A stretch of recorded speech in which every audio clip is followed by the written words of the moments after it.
так ездил, по-моему. Только не было почему.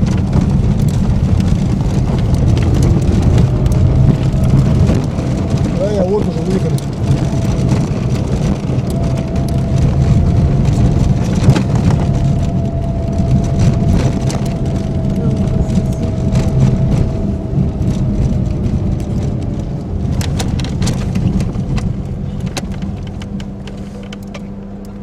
Дальше не едем? Нет. По фоткам.